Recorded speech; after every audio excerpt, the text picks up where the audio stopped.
the Honorable Pernell Charles Jr., our Minister of Labor and Social Security. And we also have the Honorable Matthew Samuda, Minister without portfolio in the Ministry of Economic Growth and Job Creation, with responsibility for water, environment, climate change, and the blue and green economy. And we also have some other guests who are here that we really should be acknowledging. Mrs. Dion Jennings, Acting Permanent Secretary in the Ministry of Labor and Social Security. I know Mr. Carr is supposed to be here, the Acting President of the National Water Commission. And we also have Ms. Talia Gibson, Senior Director, Water Policy and Monitoring Branch. We also have our here in the Ministry of Education, and she's here to speak on some matters later. We will have some other guests joining us, and as they join, I will also introduce them. And we also have some students of the Caribbean School of Media and Communications at UWI, and it's so good to have them here. And as always, our members of the media and the team from GIS and OPM, Jamaicans watching at home and abroad, good morning to you again. And as always, I'll start with a couple news stories that you may have missed, which are very, very important. And the first one that I want to talk about is Jamaica's rating. Fitch affirms Jamaica's rating at BB-, which is an outlook that is positive. This is a big deal for Jamaica, and Prime Minister Dr. the Most Honorable Andrew Holness has welcomed the latest Fitch ratings, which has affirmed Jamaica's long-term foreign currency issuer default rating at BB-, with the outlook remaining positive. So it's not we said that, is other people said that. International people have said that our economy looks good and has a positive outlook. Fitch Ratings is a leading global credit rating agency that provides credit ratings and research on various entities like countries, corporations, and financial institutions. And they essentially assess their creditworthiness and the likelihood of defaulting on debt. They're considered one of the big three credit rating agencies alongside Moody's and Standard & Poor's. This decision reflects Jamaica's robust governance, significant progress in debt reduction, and a favorable economic growth trajectory. The positive outlook indicates potential for trade if the country continues its fiscal discipline and economic reforms. And I know this administration is committed to continuing that fiscal discipline.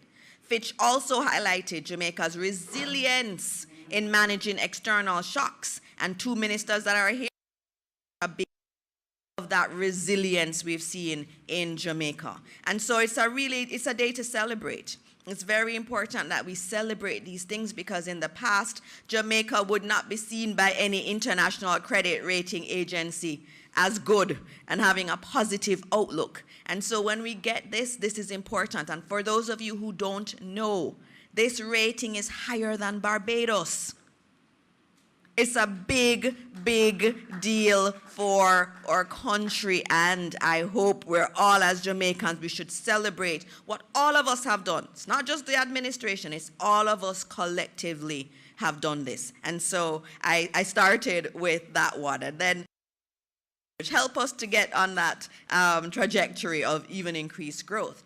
One of them relates to crime, which we all know is down. And every week I will say it again, crime is significantly down. We are at our lowest level of crime over the last 10 years. That is, again, a big deal. And so the JCF is continuing its work, and they have bolstered their capacity with the acquisition of 274 new vehicles. And those cost $1.7 billion.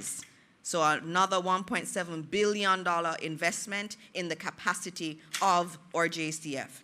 And so our National Security Minister, the Honorable Dr. Horace Chang, has said that the government is committed to providing members of the police force with all the tools they need to execute their duties. And this, again, with the acquisition of 274 new vehicles, is a sign that we're not letting up and that the improvements we've seen in our crime statistics are going to continue because we're going to do whatever we can in order to support our police force. Also, on the health side, $800 million has been allocated for the Western Children's Adolescent Hospital project. And this is, again, going to be in Montego Bay, St. James, and the project is aimed at building a 220-bed facility on the compound of the Cornwall Regional Hospital, medical services for children and adolescents up to 18 years old across Western Jamaica. And during the new financial year coming, the funds will be used to complete a lot of the work that is necessary. So they'll be doing some cladding work. They'll also be buying and purchasing and procuring all of the equipment for the hospital. And this will be the first of its kind in the English-speaking Caribbean.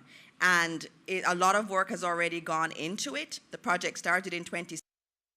And it is now moving into its third phase of towards completion. And so again, we have to remind you that this was funded by our government, your government, and also the People's Republic of China. And so we look forward to that project coming to light. And there are many more. I always have a lot, I always have a long list, but in the interest of time, I'm going to move on.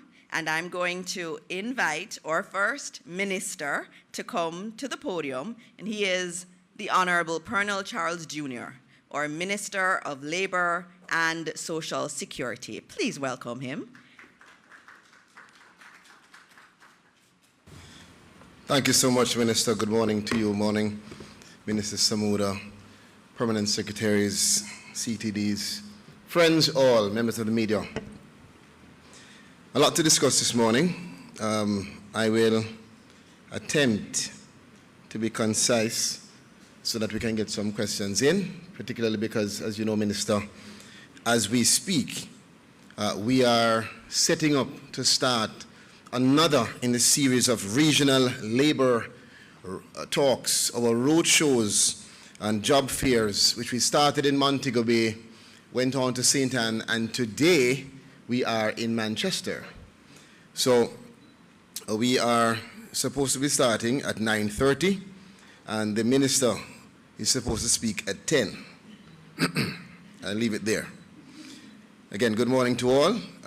The Ministry of Labor and Social Security continues its commitment towards empowering Jamaica's workforce through these island-wide regional roadshows. The roadshow is aimed at enhancing public awareness on the key labor and employment issues. And as a part of the effort, we are going to be in Manchester with a very excellent group of participants. We'll have about 500 or more persons participating alongside virtual attendees from across Jamaica and the diaspora.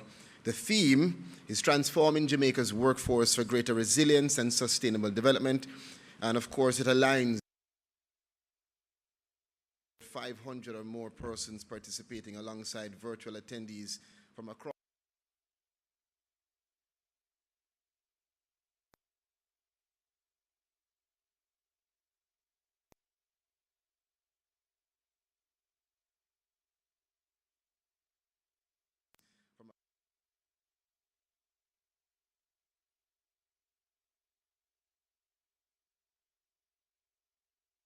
For employment.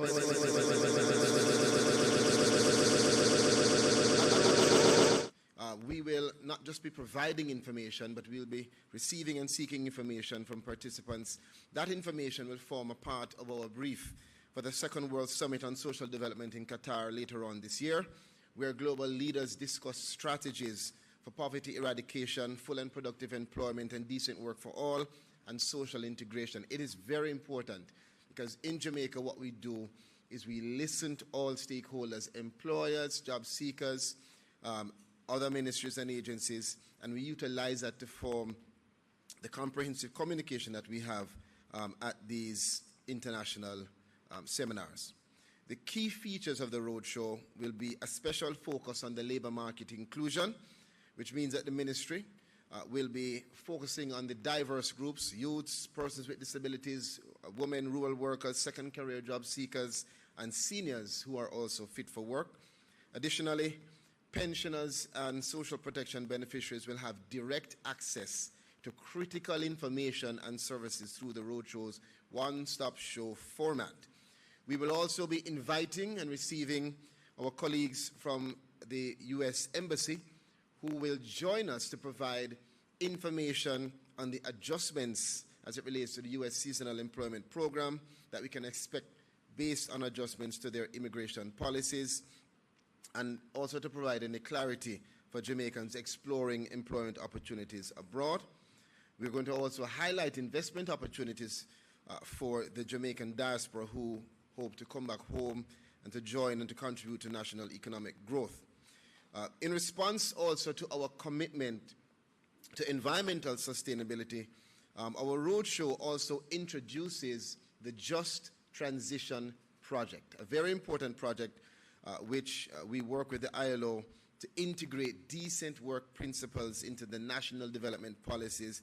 We will have a special panel there to discuss climate change, Minister Samura, and to explore the impacts of climate change on the workforce from a tripartite perspective involving government, employers, and workers.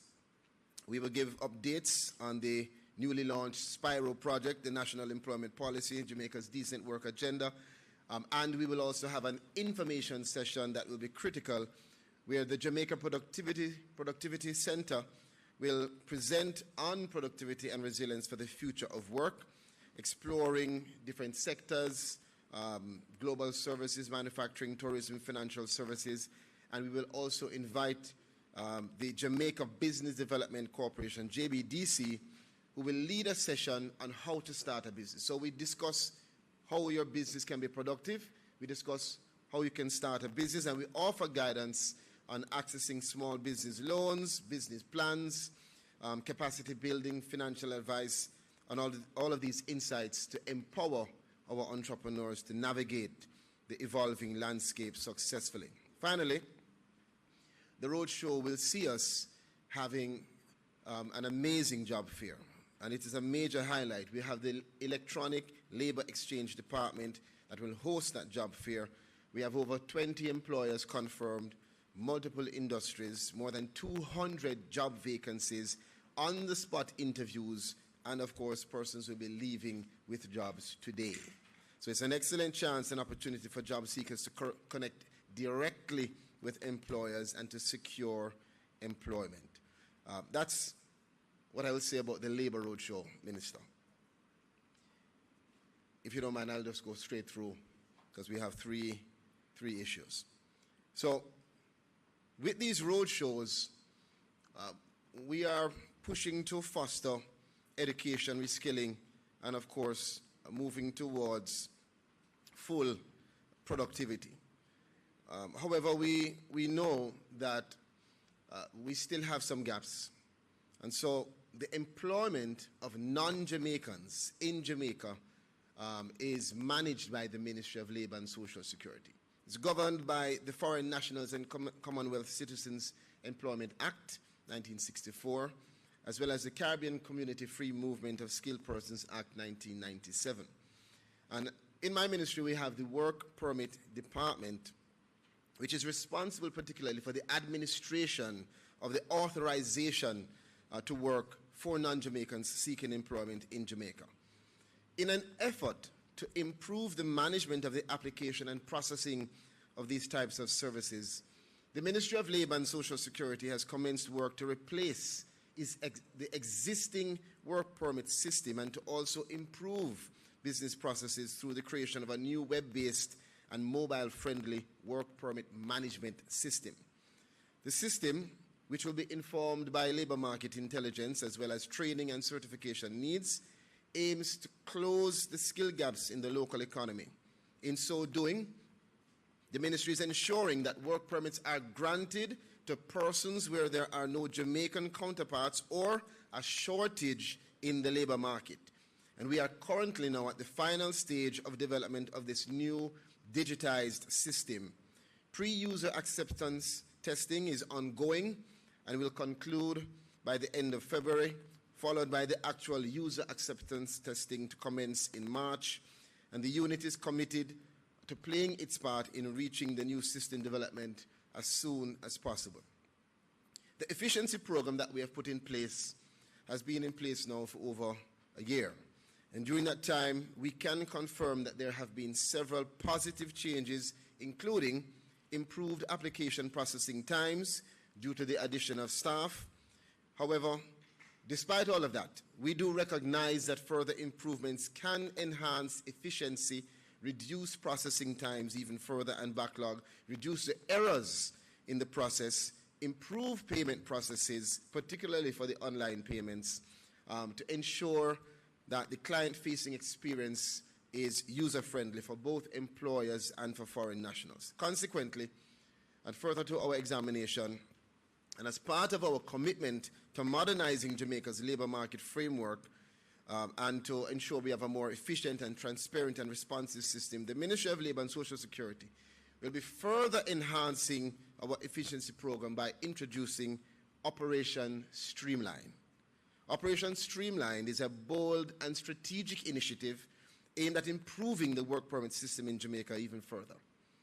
For years, we know that employers, foreign investors, and workers have expressed serious concerns about the inefficiencies in the process, ranging from delays in processing to challenges with regards to compliance and monitoring. Consequently, Operation Streamline will specifically and specially be designed to tackle these challenges head-on, ensuring that Jamaica remains an attractive destination for skilled talent while also protecting opportunities for our local workforce.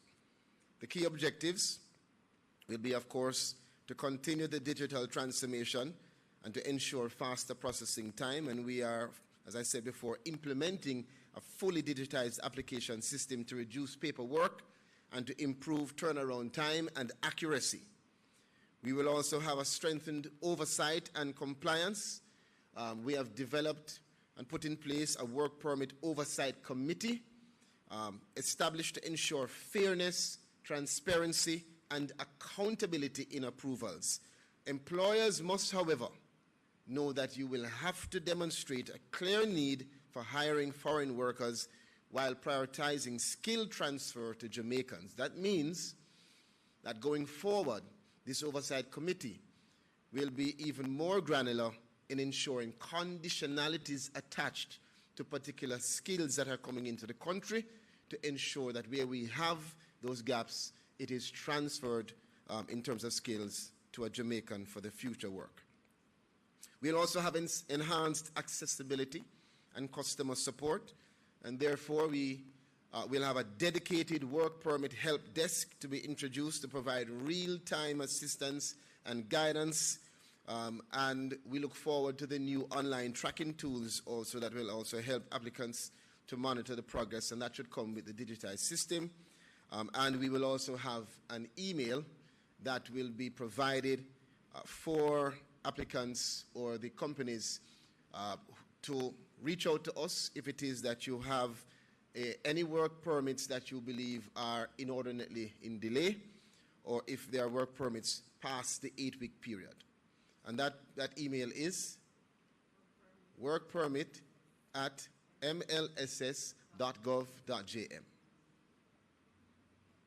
You ask again? Sure. workpermit@mlss.gov.jm.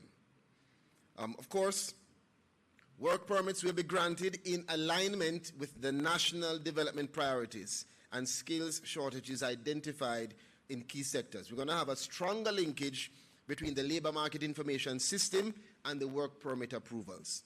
And this is to ensure that vacancies are first made available to qualified Jamaicans before any permits are issued. Also, going forward, related skills that are not found here in Jamaica will be examined to make sure that we have that apprenticeship conditionality. Winding down on this, we will have, of course, the requisite awareness campaign. Minister, I know that you would ask on that, to educate the businesses, investors, and workers on the new process. And we have started already, and we will continue the consultations with industry stakeholders to ensure the system remains efficient, fair, responsive to the labor market needs. And we will be implementing now a tiered prioritization system This is new. The tiered prioritization system will ensure that where applications submitted in excess of the 8-week period are still current in our process, they will be reviewed and advanced with urgency. And again, these applications, for them to be fast-tracked, we ask and we invite persons who have any permits beyond 8 weeks to contact us with that email, workpermit@mlss.gov.jm, and use the subject Operation Streamline. We expect to have positive impact from this: reduced processing times, greater transparency, greater accountability, stronger protection for our Jamaican workers, and in the very near future, the modern, efficient, and customer-friendly work permit system that we desire for our country. Lastly, Minister, and together with Minister Samuda, who I should perhaps ask to join me,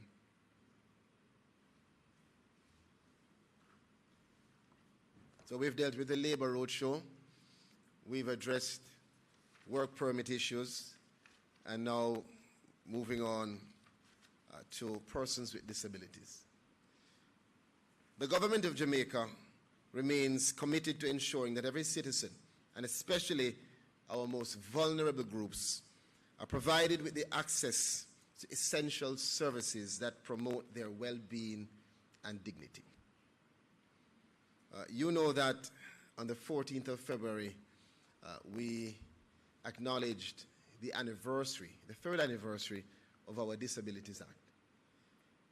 And also, it's critical for us at the JCPD and at the Ministry of Labour and Social Security to ensure that we are the champions, the advocates in terms of accessibility, inclusivity, and integration of opportunities for all Jamaicans.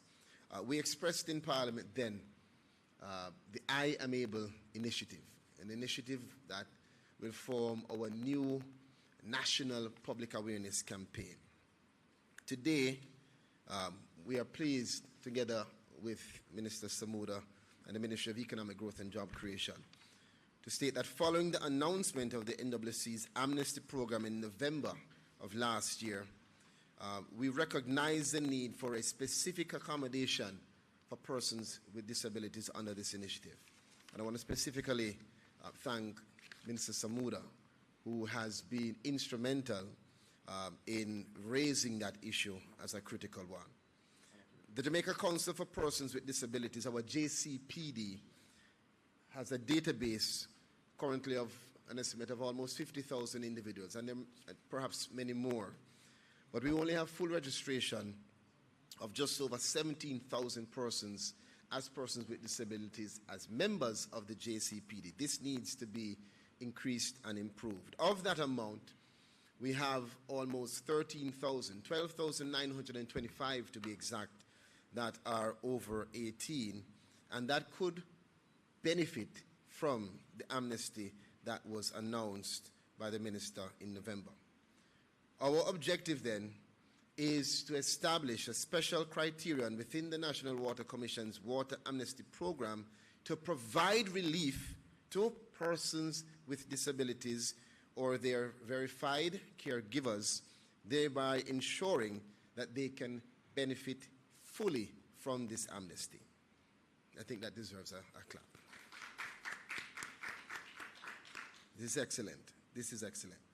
This action aligns with Jamaica's commitment to the Convention on the Rights of Persons with Disabilities, particularly Article 3 and 28, which emphasize the rights of persons with disabilities to an adequate standard of living, which includes access to clean water services and social protection without discrimination. This principle guides our commitment to ensure that persons with disabilities are not left behind.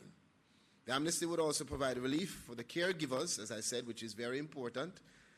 And if you see the Disabilities Act, Section 2.1 defines a caregiver as a parent, a legal guardian, or any other person responsible for caring for the health, financial, physical security, and general well-being of a person with disability. The amnesty in its current form allows eligible NWC customers, including pensioners and PATH beneficiaries, to have their debts written off partially or in full. The Minister will go into more specification in that regard. But we are very happy to see that joining pensioners and those on PATH, we now have persons with disabilities being embraced by the amnesty to receive full benefit. I'll ask the Minister to go into some more specifics, and then we can, if needed, respond in terms of the criteria required for the persons with disabilities. Thank you, Minister Charles, and good morning, ladies and gentlemen, of course, colleague Minister Dana Dixon, members of the media, Permanent Secretary CTD's specifications under the Ministry of Labour's system of registration for persons who are disabled. As at Friday of last week, we have engaged with some 10,116 persons who are seeking to benefit from the amnesty. We can report that already 1,674 customers have been fully reconnected, and a further 2,489 are approved for reconnection, and that will happen over the next 2 weeks. There's an additional 3,400 inquiries by citizens who have reached out for details outside of the 10,000 who haven't come in yet or haven't taken advantage of their appointments. What this means is that the Water Commission has written off the debts or their arrears up to $238 million for customers, a debt that was largely uncollectible and that was affecting thousands of households. Now, from an application standpoint, we have applications for benefit up to $658 million. But what is important and what members of the media should be aware of is that this has also generated for the National Water Commission since January 1, $98.9 million in additional revenue that would not have come in. Now, the government has been at pains to explain that macroeconomic stability creates dividend for its citizens. Well-managed entities and public bodies create dividend for its citizens. That dividend is being repaid, or paid rather, to citizens by way of this amnesty, who continue to suffer the burden, or continued rather to suffer the burden of these bills related to massive leaks that they would have had. To remind everyone, the primary beneficiaries are pensioners and those on PATH. We've also extended the beneficiary list to those who are trying to transfer titles from persons who would have died, who left particular size bills to facilitate commercial transactions. This expansion is good for Jamaica, good for the National Water Commission, and of course due to the disabled community as we show what a caring government does. So, Minister Charles, we're happy to partner. I've already been asked by the board that should the need arise, when we see what the feedback is from the community, we will contemplate extension for the disabled community to give them adequate time to engage with the Water Commission on this program. So, Minister Charles, happy to partner with the MLSS on this particular matter. Thank you, Minister. Let me just add to that. Yes, I see Dr. Hendricks in the back clapping, who is the lead for JCPD. This is a big day for our community. It's a big day for the ministry. I want you to understand that as a government, we are not just discussing issues, we are taking steps to implement in a very tangible and practical way various elements that are going to help persons with disabilities to really have access, to be included, and to certainly be integrated. You know that I stood here last year discussing the opportunities for persons with disabilities in our overseas employment program. We started off with 2 young ladies who worked with the Abilities Foundation Agricultural Program. They did so well that we had a request within 2 months for an additional 2, and we sent 2 young men up. They did so well that we are now receiving requests for an additional 2. I just want to say that because many times people feel that they're not able. That's why we have the initiative, I Am Able.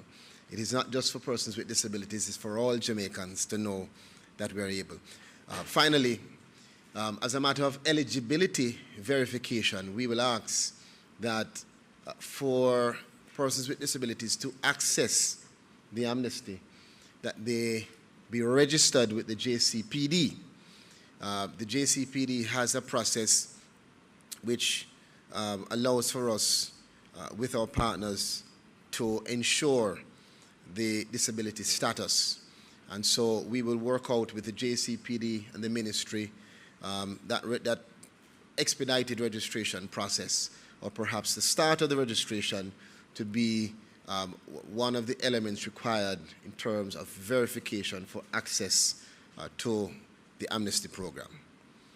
One other point, Minister Charles, just to remind those here and those listening elsewhere that we encourage persons engaging with the Water Commission to call ahead and make appointments to sit with our customer service team. This avoids undue wait in any of our locations. We have facilitated these appointments. We've even done some Saturdays where we've had heavier than normal calls, and we will do so when necessary. So encourage members of the disabled community to call ahead, make your appointment. It reduces wait time significantly when you come into NWC offices. Thank you, Minister.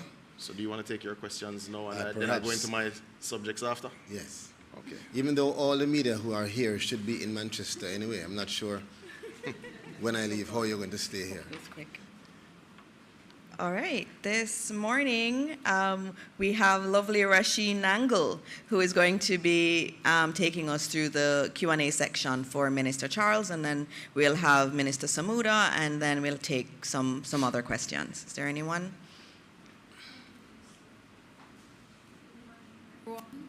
We're asking persons who have questions to just stand, state your name and the entity you're from. Good morning, Ministers. Sashana Small from the Gleno.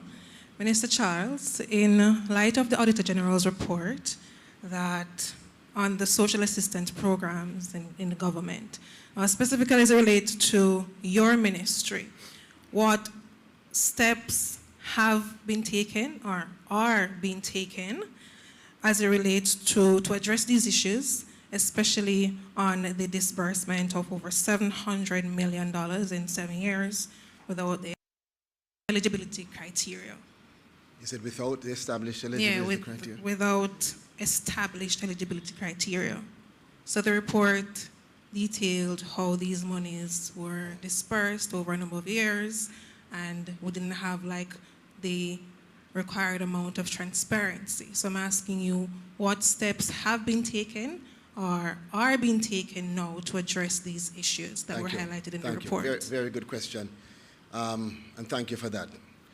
I can indicate to you that having joined the ministry May 22nd, 2023, I joined at a time when perhaps they had already started to develop or developed a criteria that was in process and in use in terms of the distribution of any social benefit. So there are needs assessments that are required and mandated in terms of beneficiaries being identified and the circumstances being detailed. And there are other elements that are now required to ensure transparency. So perhaps the issue is, or was an issue, but it's an issue that we have worked on and developed a system that ensures transparency, ensures accountability, ensures that we have our social workers going out to make the necessary checks, ensures that we also put in place systems to provide all the respective details of the beneficiaries. And we work, as you know, with the members of parliament and other stakeholders who are also required, when they provide their short-term poverty, to provide the requisite needs assessment before being able to access the benefit. I don't know if you have any other specific question.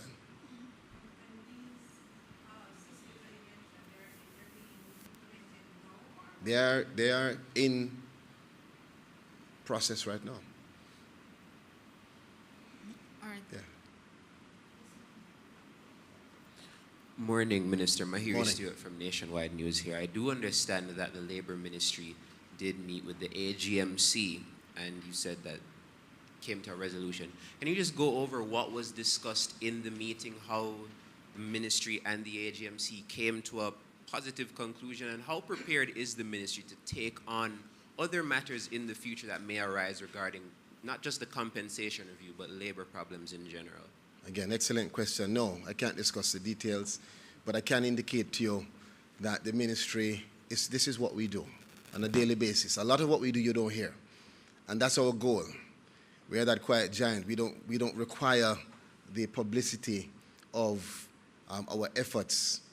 We have conciliatory efforts that are continuing, and we actually invite and encourage ministries, stakeholders, organizations, unions to come to us at a very early stage where we get an opportunity to introduce our team and to play that role of bringing persons together to have constructive dialogue and collaboration towards a better result. That's what we're doing right now. I can say that we are seeing positive results. I'm going back to your point about the work permit in Jamaica. Currently, are there particular specific sectors, based on what you're hearing from stakeholders, which are currently suffering from a labor shortage? Because although we have corporate Jamaica, a lot of companies pushing for the government to make the process a little easier for the work permits, you have trade unions who are saying that you don't really have a shortage in some of these same sectors that they're pushing for foreign workers to be employed in. A shortage where they're pushing you. what? For farm workers? Foreign Oh, workers. Foreign workers. Farm workers on my mind, forgive me. Well, it's a range because you have many of our work permits are for persons coming not just to be included in any sector or business, but to start their own business. And that also expands job opportunities for Jamaicans. We know for sure that there are sectors like the health sector where we have to have a specific focus on ensuring that we get the right persons here to assist. But it doesn't mean that you don't have Jamaicans who have the qualification. It's just that many of those Jamaicans are gone overseas. So whenever I'm asked that question, I have to hasten to say they're both correct. So yes, in many sectors we have qualified citizens, but the question then is, are they willing, ready, or desirous of taking up those positions in Jamaica? We are developing the labor market so much so that we hope to move to a space where Jamaicans choose Jamaica, where they can choose Jamaica based on their circumstances. And we're seeing that. We're seeing that through the numbers. The statistics is proving it. Stating is establishing it. We are now at a historic low of 3.5%, never before heard of. We're moving from double digits to 3.5%. That's because of the hard work of Hard Trust NST, the hard work of the Ministry of Industry, the hard work of the Ministry of Labor, and all of us together providing the skills training and the support for youngsters who in the past would have to pay to have access to those skills and then pay to have access to job placement, to get all of that, not just free, but with stipend support. So the sectors are aligned based on our labor market information system. And we're seeing an evolving market that's moving into the gig economy, which means that a lot of persons that would normally be seen as laborers are now moving into TikTok and online BPO and many other dynamic forms of employment that are providing them a revenue that you cannot think of. And it's good. It's good. It's a part of the decent work and future of work system for us. But it's also a part of our mandate in terms of refining our labor market information analysis so that we can know where to allocate resources and where to put more support.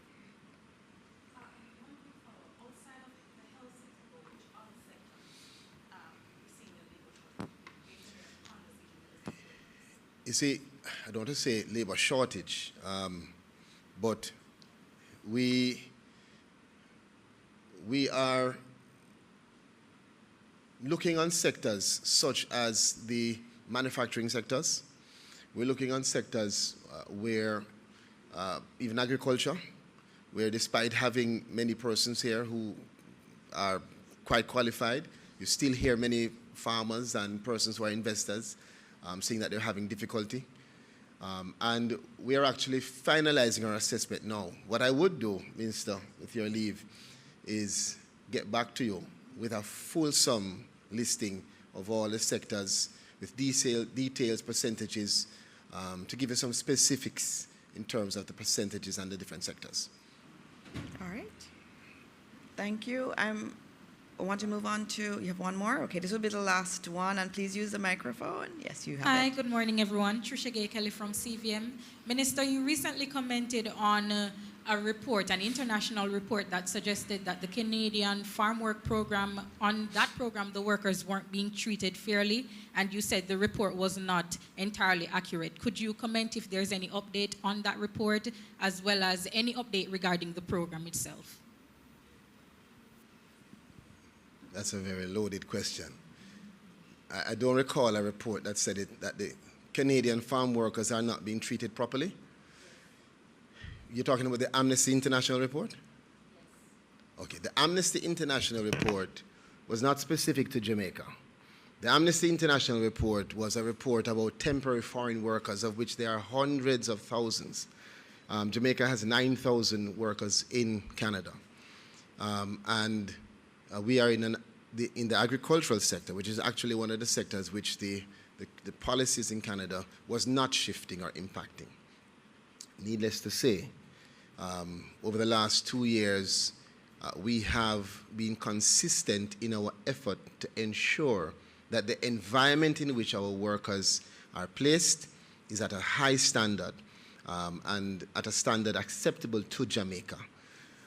We have, as you know, gone not only on observation tours and had discussions with the government and other stakeholders, but we've implemented several things, such as increasing the number of liaison officers, opening up new liaison offices, which is instrumental to make sure that our farm workers and employers have access to us consistently.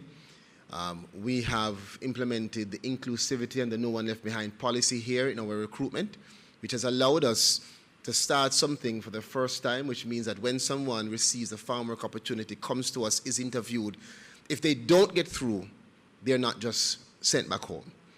They are given an opportunity to be diverted to heart if it is a literacy issue. They are given an opportunity to get an entrepreneurship grant if it is that they really don't know anything about farming, such as a young man who, when he was asked about a fork, thought we were talking about knife and fork and not actual agricultural fork. He was given an opportunity to start a business, and now he's doing pretty well. So there are several things that we have done to make sure that Jamaica stands out. That does not mean that you won't have persons, some with an agenda, who speak about the environment not being acceptable. And perhaps that is the case in some circumstances. However, we have been strident in making sure that where we see or identify any of those issues, we take swift action to either remove our worker or to have the conversation, as I did when I first traveled to Canada, and the first stop was the farm and the accommodations where we had an issue that was raised globally. And out of that interaction, we saw significant improvement in the accommodations that has now allowed for us to have additional Jamaican farm workers in that space. Thank you. All right. Thank you very much, Minister. Yes. And I know you have to get to Manchester for the roadshow. Good luck with that. We are at 9:49 a.m. and we have Minister Samuda who will be coming to the podium. Now, I know every time you come, I get messages from people in the diaspora talking about how impressed they are by you, Minister Samuda. So let's see what you have for us this morning. And I saw a drought slide up just a few minutes ago, so I'm going to sit down and listen to what you have to say. Thank you. Please welcome Minister Samuda. Well, good morning again, ladies and gentlemen, and thank you for the welcome, Minister Dixon. I'm going to ask them to just open the slides that they had up earlier. It is related to the current climatic state that Jamaica finds itself in. As we know, Jamaica has a bimodal cyclical rainfall cycle. And as we also should know, because the last 3 years has been particularly rough in February, that February is traditionally your driest month of the year. So we start first by sharing with you what the rainfall looked like in totality for last year. You will notice to the right of your screens that the mean rainfall average, 30-year average, is there, and you can see that for much of the country, we would have received less rainfall than your 30-year average cumulatively. Now, you did have a very wet November, but when one contemplates the flows and how aquifers are recharged, you understand that you did not have a wet enough year to avoid drought conditions at the beginning of the year. Now, as early as December, we saw reductions in rainfall, as you can see, in the south central of the island, as well as the western end of the island. And again, you will see how it compares to your traditional 30-year flows. January, you see that we entered into drought conditions. Now, as it was in November, December, and in January, the northeast of the island did indeed get more rain than the rest of the country. Now, that doesn't mean that they don't experience particular challenges, because as we know, many of our surface water sources are plagued by turbidity. Now, what this has created, also, I bring your attention also to minimum temperatures in January. We've seen significant increases in February, but it would be too early to report on that. But what this has triggered for the National Water Commission is not a national issue, not a national problem, but 23 of our systems are experiencing shortfalls in their water intake, meaning 5% of our water systems are now being regulated. For those of you in the corporate area, you would not yet be experiencing any regulation, as at February 13th, the Hermitage Dam was at 89%, while the Mona Reservoir was at 98%. Now, ladies and gentlemen of the media, certainly who cover PostCab, would recall that this particular presentation was given 7 weeks earlier last year than we've had to give this particular presentation. Now, what this means, ladies and gentlemen, is that there are sections of the country that will require extra interventions. Cabinet has given approval for $150 million to be used for trucking of water, but based on where the situation is, we will immediately allocate 40 million of that 150 to the following areas: Manchester to all of its constituencies, Westmoreland to all of its constituencies, Clarendon to all constituencies, St. Elizabeth to all of its constituencies, and to Portland Eastern and St. Thomas Eastern. Persons may ask why the Northeast would get allocations. It's because their surface water systems suffer heavily from turbidity, so they're already seeing disruptions in their supplies. The trucking program will be overseen by the municipalities. We'll be making those transfers through the Ministry of Local Government from MEGJC this week. This will allow members of Parliament and councillors to immediately respond to those most in need, and this is the first of many other steps.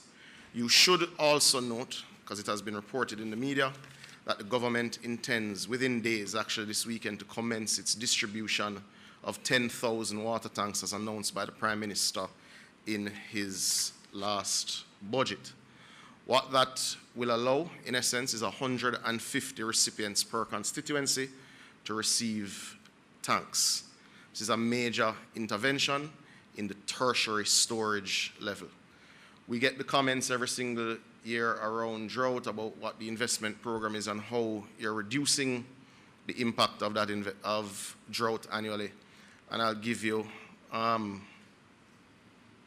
very overarching general comment because we are in budget season, so much of the details of our investment program will come in budget. But I will point to those who have taken the time to examine the budget that the Ministry of Finance has made available some 10.1 billion Jamaican dollars, the highest ever, to the National Water Commission to continue with its capital works program. $7.3 billion of this is already under contract. This is not projects that may happen, could happen. These are projects that will immediately commence in April once the first warrant comes over from the Ministry of Finance. But this is a cyclical issue that we face. We do have a bimodal rainfall pattern, and we have suffered from 40 years of disinvestment in the water sector. But we are blessed that this discussion is happening 7 weeks later than it did last year. We're also blessed where the rainfall outlook for February to April is not as chronic as it was last year. It doesn't look good on the screen, but we do expect that the rainy season will start in April this year as opposed to May last year. So we will continue to monitor the drought conditions very clearly and very carefully, and we will ask the Met Service and the National Water Commission to come back to PostCab periodically to give you greater detail as the dry season stretches on. That is one update that I have for you this morning. I believe it was important to bring it to your attention. I remind you all of what we would have announced a short while ago related to extension of the amnesty for those persons who are disabled, and we encourage you to check our websites for the details as to how you access that amnesty. So, Minister, that is my update for this morning. Thank you very much. Sorry, one other one. Okay. Just to note, we are in what is called a meteorological drought, not a hydrological, meaning we're not seeing the impact on our rivers yet. Usually when you get into crisis mode is when you start to see the impact on your rivers. So it's making that distinction. Thank you, Minister. Thank you. All right, Rashid. Who's first? Mahiri, you can go ahead.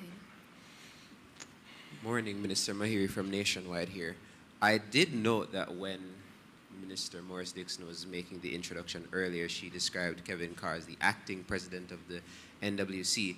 Is there any update you can give us on Mark Barnett and his future with the National Water Commission? Mark Barnett continues on administrative leave, but I expect to be able to provide an update soon.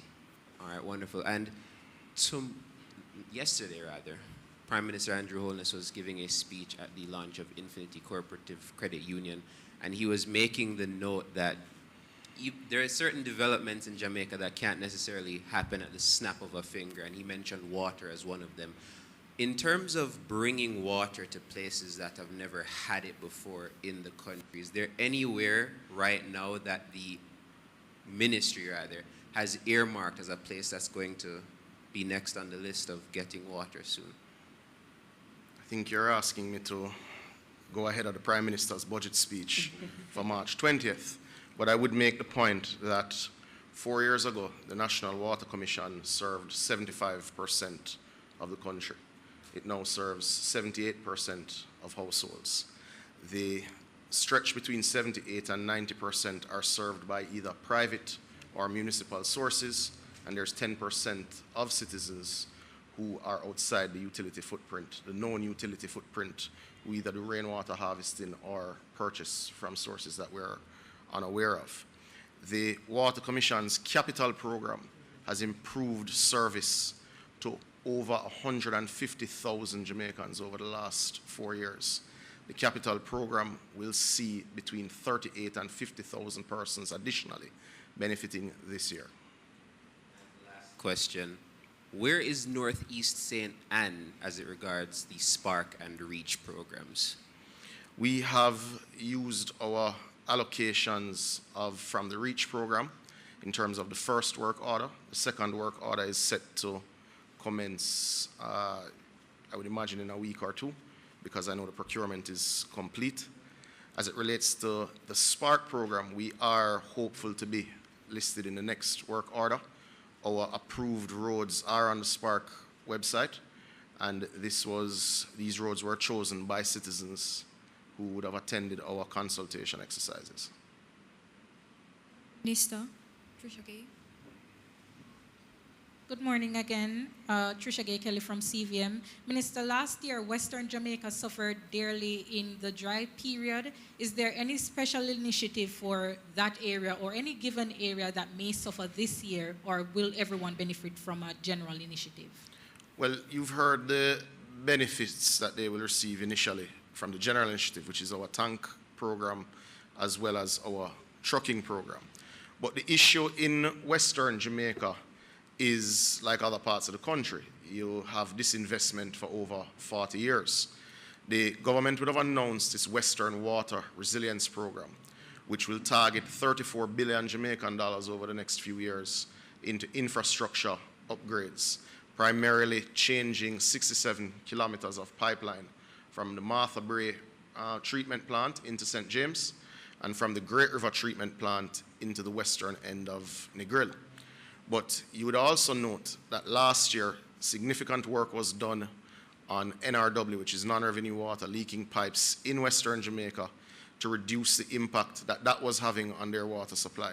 We've also done upgrades on the Bullstrode system in just outside of Negril and the Logwood system in Hanover, which serves much of Hanover, West and Western Westmoreland.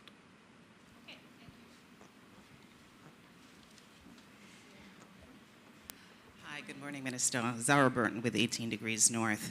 In December of 2024, you wrote a letter to the Minister of Finance detailing that the cost of the Rio Cobre water project was going to be growing to US $92 million from US $76 million because the interest rate had ballooned to 15.16% from 9% or 9.5% at the time of declining interest rate.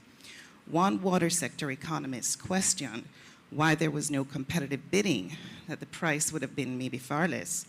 Vinci, in an announcement from the Prime Minister, seems to have been selected from 2009 for this project. The question is, why was there no competitive bidding if in fact there was none? Second question, what % of this water from Rio Cobre will be used in St. Catherine? And third, why hasn't the public been made aware of the increase in the cost?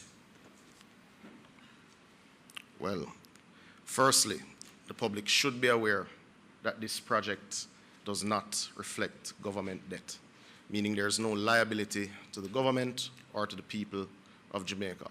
This project is a PPP being undertaken by a group of private sector companies, including Sectoral, Jamaica Producers, Epley Limited, and Vinci, among others. This project, as I mentioned, does not have Jamaican debt. However, the NWC is a member of the special purpose vehicle undertaking this project. When the approval was given in 2022 for this project to be undertaken, there was a competitive process in seeking financing from the local market for the project. The local market did not take up the offer. The SPV then went to the international market and was able to get the project financed by a French development group, which is commonly referred to as Proparco. I don't remember what each letter stands for, but it is the equivalent of their version of USAID and their development financing mechanism. It was also taken up by the IDB Invest. Now, unlike what the local market was expected to request, the SPV was asked to include a debt service reserve account and a fee payment reserve account, meaning the additional cost of the project is related to money that you have to put down in an account should you pay late, etc. The SPV and their financiers are not compromised. That is what has increased the cost of the project. These figures, when the 22-year life of the project is complete, will be returned to the government, well, not the government, will be returned to the SPV, meaning the money returns to you when you complete payment. But the increases in the cost of the project would not be made public at this juncture because the OUR is to complete its process on Monday of next week, when any detail reviewed by them and the final structure of the tariff arrangements would be made public. But this doesn't affect Jamaica's debt, and it doesn't affect the tariff structure of NWC to the customer, because NWC produces 180 million gallons of water daily. This project seeks to provide 15 million gallons daily. That is 8.3% of the total water that we will supply to the system. So this does not affect consumers in any major way. It does not affect your tax burden. It does not also impact you in any major way. The question as to who will get this water. In February 2022, when we would have announced drought mitigation measures, the corporate area was short 12 million gallons daily. And that was after the government, through its investment, had cut leaks in Kingston. And that cut had resulted in Kingston, despite all the development that you would have had between 2016 and 2022, from 55 million gallons to a need of 38 million gallons daily. And you are still short 12 million gallons because of the extreme drought that you would have faced. And this project will supply 15 million gallons to Portmore, to sections of Spanish Town, and to Kingston and St. Andrew. So in essence, it allows development to continue along southern St. Andrew, the Cape Manus project, of course, that corridor from Price Smart to Helsha Heights in Portmore, and I would say the western end of Spanish Town. Now, the system, I can't tell you daily which system will benefit from what volume of the space, because it is not that every day you pull the same volume from each source. So I wouldn't be able to tell you whether western Spanish Town or eastern Portmore or southern St. Andrew will get what. It will be dependent on how the NWC determines whether it rests wells or whether it uses particular sources and that sort of thing. So I wouldn't be able to tell you how much goes into St. Catherine or Kingston. What we can tell you is that the shortfall in drought between western, eastern Portmore and southern St. Andrew will now be non-existent when this project is complete. I'm not getting an answer to the question I asked at first. I Perhaps wanted to I'm know. not understanding your question. Okay, let me repeat. The competitive bidding that I was speaking about related to the person or the contractor doing the job of the water treatment plant, not the competitive financing aspect of it. I'm asking about the competitive bidding process for the person. Why was Vinci from 09 the one that seemingly was selected? And I said to you that the water resource economist I had spoken to had said that if you had put this out to international tender, you would have likely gotten additional persons that may have been interested. So I was asking if there was in fact competitive bidding for the contractor. Vinci is the largest infrastructure developer in the world. They are well known to have particular competencies in water systems. I believe a proposal was received from them in 2009 and was accepted by the government of Jamaica. Both administrations have had oversight of this project and had no difficulty with the proposal that was made by Vinci in 2009, which was accepted then. It has taken several years through the project development phase to get to this stage, and has had different partners at different junctures in the proposal. I can't speak to the evaluation of 2009 as it predates me. Good morning again, Ministers. Shoshana Small from the Gleno. Minister Samuda, has a new chairman been appointed to the NRCA since the resignation of Welton Madden? If not, when can we expect an appointment? And Minister Dixon, we've had now 3 high-profile incidents at St. James High School, the latest one resulting in classes being suspended. So I'm asking, since this is not the first time that this is happening, should the Ministry of Education shoulder some of the blame about what's going on at the high school? Since after the first, I think, 2 incidents, the ministry was to do an investigation, Was this investigation completed? What were the findings? And what actions, if any, were taken? So I'll answer mine first. The chairman has not, or the appointment of a chairman has not yet taken place. We expect that this will happen within the next week.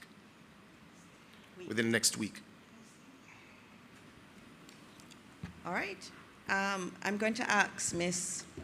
Okay, go ahead. This is our last question. Oh, okay. All right, you can quickly ask your question, and then we'll have to move on because I know we're at the end. Minister, this is about now the move away from the monarchy.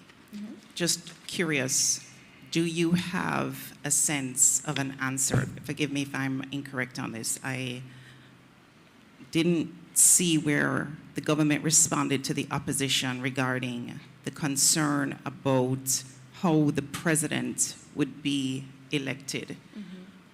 Did the government respond to that? If not, can you, or you're not in a position? I'm not in a position to. I know that the Joint Select Committee up till last week met, and remember there's a Joint Select Committee of Parliament that is meeting to discuss the draft bill, and in that draft bill, I remember there being a section on the election of, and the selection of the president, and I think it went into quite a bit of detail. So as a part of that Joint Select process, they will be going through those details in the bills, and they've actually asked for public consultation. So members of the public have sent in their submissions, and the Joint Select Committee is listening to them. So in terms of the details, though, next week I know our Minister of Constitutional Affairs will be here, so she can take some of those questions. Okay, Minister, the final question is from one of the students from Caramel. Oh, I didn't answer the other one. on St. James High School, and you are correct. There have been several instances of issues, and I know I've watched the news and seen it in the past, and I will say what happened on this week was very, very disappointing, and our students are our priority, and for us as a government, the education of our students is number one. And when you have your students not able to go to school because of the internal politics in a school, it is a problem. And we're going to have to fix it. And we feel that we have to look at the legislation. We have to look also at the regulations, because I know I was on the Education Transformation Commission, and from then we had said that the law and also the regulations, they don't give enough power for stepping in. And that is something that we're going to have to address, because what happened is unacceptable this week. I have Ms. Murray here, who is the head of the NCE. She was there yesterday. There was a series of meetings that we had. We had meetings with the chair, we had meetings with the teachers and other concerned individuals, and went through all of the issues, all of the interpersonal issues. But interpersonal issues should never lead to students not going to school. And we feel very strongly about this, and the ministry will have to intervene earlier in some of these matters. We may have been late in terms of intervention, but I'm saying to you as Minister of Education, these things cannot continue, and I don't think anyone in Jamaica watching that video about those actions. And our students deserve to be at school, not being deprived of education because of internal politics. I'm going to have, yeah. She's going to come and tell you about, she would have had more. Okay, Minister Samuda wants to go. He wants to sit down. He doesn't want to take anything else. Ms. Murray, for him? Okay, all right. Ms. Murray, yes, you can come. Ms. Murray is going to come and quickly clarify the rest of your question in terms of what was done. And the CEO is also here. Our Chief Education Officer is also in the room, and our Permanent Secretary is also here. Ms. Murray, go ahead. Good morning, everyone. Could you raise a concern about St. James High School for me? I said that this wasn't the first time that something like this is happening at the institution. So in the previous instances, when the ministry intervened, what was done? What kind of actions were taken to prevent, what we had happening recently? So we're talking about recently. We met with them yesterday. We met with the board yesterday. We met with the academic staff yesterday and ancillary, all staff members, we met with them. We met with the board and the staff collectively, and then we met with the board by itself. We wanted to find out what were the issues. And there are a lot of issues at St. James High. There are interpersonal issues. There are issues regarding how do they manage conflicts. That is another area that we need specific intervention. We also recognize that there was a breakdown in the governance in terms of how the board adjudicated on matters. When we spoke with the board members, they were saying, look, we want to make collective decisions. We want to be part of the decision-making process. Yes, we agree that there are some issues, but at the end of the day, we want to have a stake in it. And so there was a breakdown, and we want to fix, we have decided how to fix that, right? How do we get boards to observe their collective, which is indeed fiduciary responsibility to act in the best interests of schools and children placed in their charge. Ms. Murray, this is the first time that the ministries meet in school. They didn't meet with them in the previous instances. And were any investigations done, any actions taken? The with region. The principal? But you know, I have been with the ministry, I've been in the NC 2009, and we've had several interventions with Montego Bay High School. There was a detailed report. St. James High School. There's detailed reports. You can consult with me, we can share them, and several interventions have been made, okay? But you know, St. James High was senior school. It's come far. It was senior school was a school that was really a place where they socialized criminals. Things have changed. Transformation has taken place or is taking place. So we have to manage the process. We have to identify what are the strengths of the institution, the limitations, and develop appropriate strategies so that we ensure that we have synergy between board and school. Thank you. Yeah. You have another function to run to, so go ahead quickly.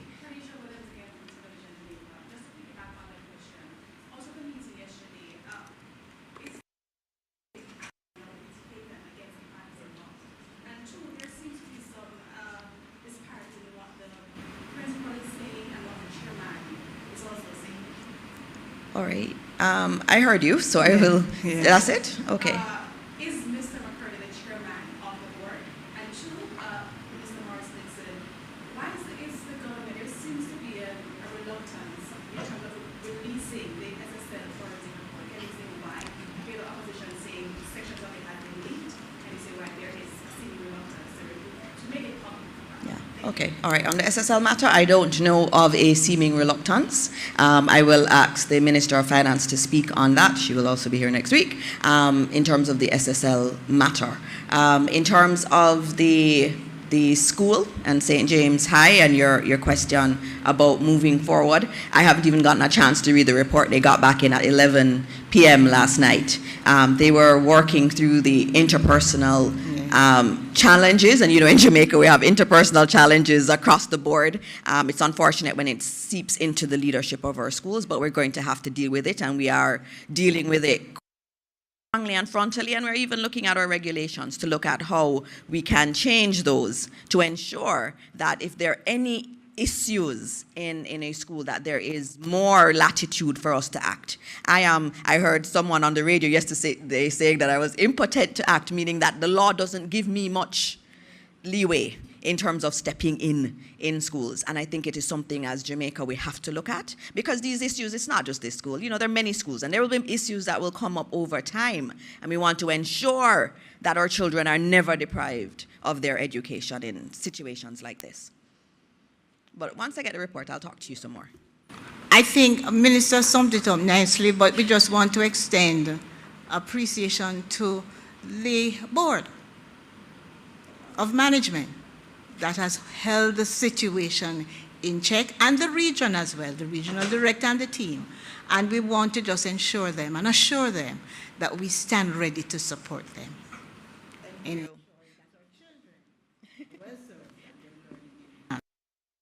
Miss Murray is one of the senior people in our ministry, and she's been there for a long time, and she's been dealing with our boards, and she's working very hard in terms of some of the changes we want to do to the way boards are selected in our schools. And so we're going to be coming in a few weeks to talk about the new selection process for boards. We believe, as did the Patterson report, that that has to be overhauled, and we are working now to make that a reality. So we'll come to you with more on that. As I end, I just note that Friday is Jamaica Day in all our schools across the country. It's also Jamaica Day for everybody. And so we ask you to wear your black, green, and gold on Friday and celebrate our culture. And the theme this year is celebrating Jamaica, steaming towards the future, honing good character.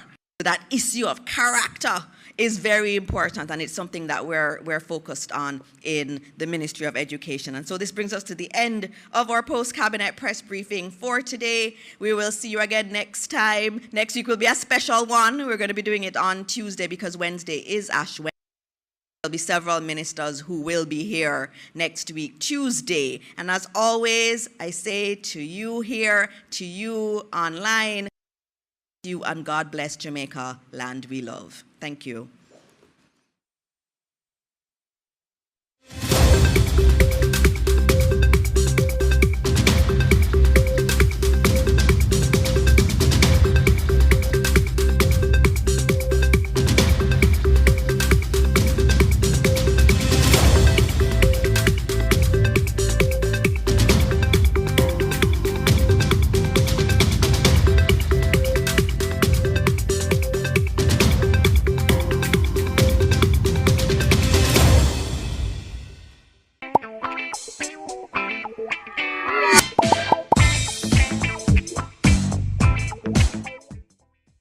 Hello, hello, hello.